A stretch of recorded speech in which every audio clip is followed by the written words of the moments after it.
আজকে সন্ধ্যার দিকে আমি বানিয়েছিলাম সিম পিঠে, তাই ভাবলাম যে চলো রেসিপিটা তাহলে তোমাদের সাথেও শেয়ার করা যাক। আমাদের এখানে তো এই পিঠেটাকে বলা হয় সিম পিঠে, তোমাদের ওখানে কি বলা হয় আমাকে কিন্তু কমেন্টে জানিয়ে যেতে ভুলবে না। তোমাদের সাথে গল্প করতে করতে আমার নারকেলটাকে কোড়াও হয়ে গেছে। নারকেলের মধ্যে আমি দিয়ে দিলাম পরিমাণ মতো চিনি। তোমরা চাইলে চিনিটা দেওয়ার পর একটু কড়াইয়ে ভেজে নিতেও পারো। দিয়ে চলো ময়দাটাকে মেখে নেওয়া যাক। তো ময়দাটার মধ্যে আমি নুন আর তেল দিয়ে কিছুক্ষণ ধরে ময়ন দেওয়ার পর তার মধ্যে গরম পানি দিয়ে ভালো করে মেখে নিতে হবে। এরপর সিম পিঠেটাকে তৈরি করব।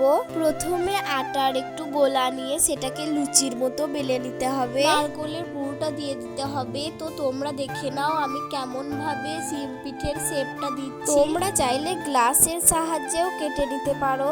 আমার কাছে সিম পিঠে কাটার এই জিনিসটা ছিল বলে আমি এটাই ইউজ করেছি। আমার সব পিঠেগুলো হয়ে গেছে। এরপর পিঠেগুলোকে গরম তেলে ভেজে নিতে হবে। তো আমি গ্যাসের মধ্যে বসিয়ে দিলাম কড়াই।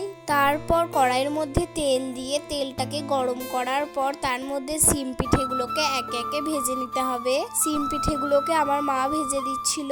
আমাদের তৈরি হয়ে গেল গরম গরম সিম পিঠে। তোমরাও কিন্তু বাড়িতে ট্রাই করতে পারো। বাই, আল্লাহ হাফেজ, টেক কেয়ার।